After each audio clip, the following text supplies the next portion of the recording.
सहानुभूति की उपहार। एक समय की बात है, एक छोटे से गांव में एक युवक रोहन नामक था। रोहन के पास सभी के प्रति उनकी दया और सहानुभूति की विशेष क्षमता थी। उनकी अनूठी यह विशेष क्षमता उन्हें गांव में प्रियतम बनाती थी। एक दिन गांव में एक नया परिवार आया। वे स्थान की रीति रिवाज और भाषा से अनभिज्ञ थे, जिससे उन्हें पड़ोसियों से मिलने में कठिनाई हो रही थी। हफ्तों बीत गए और परिवार और भी अलग हो गया और दूर हो गया, समाज में अपनाने में संघर्ष कर रहा था। रोहन ने उनकी परिस्थिति को देखा और मदद करने का निर्णय लिया। उन्होंने उनके पास गर्मी से भरी मुस्कान के साथ जाकर आवाज और साधारण शब्दों का उपयोग करके संवाद करने की कोशिश की। वह उनकी अकेलापन और आक्रोश को महसूस करते थे और उनके लिए उनका दिल दुखता था।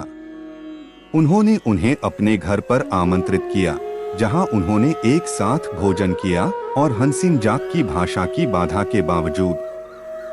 समय के साथ रोहन ने अधिक समय परिवार के साथ बिताने लगे।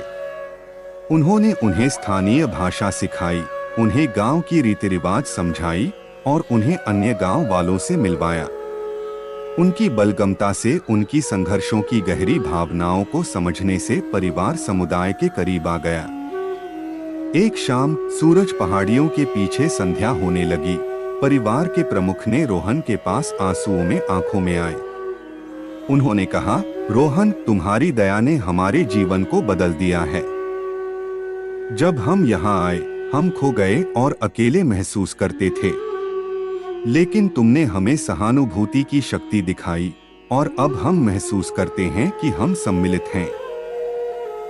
रोहन विनम्रता से मुस्कुराए और उत्तर दिया, सहानुभूति हमें सभी को जोड़ने की शक्ति है। जब हम एक दूसरे की भावनाओं को समझते हैं, तो हम शब्दों से परे बंधन बनाते हैं। यह वहाँ है कि हम क्या कहते हैं, यह वहाँ है कि हम दूसरों को कैसा महसूस करवाते हैं। समय के साथ नई परिवार ने न केवल गांव का महत्वपूर्ण हिस्सा बन लिया, बल्कि उन्होंने अन्यों को सहानुभूति और दयालुता दिखाने के लिए प्रेरित भी किया।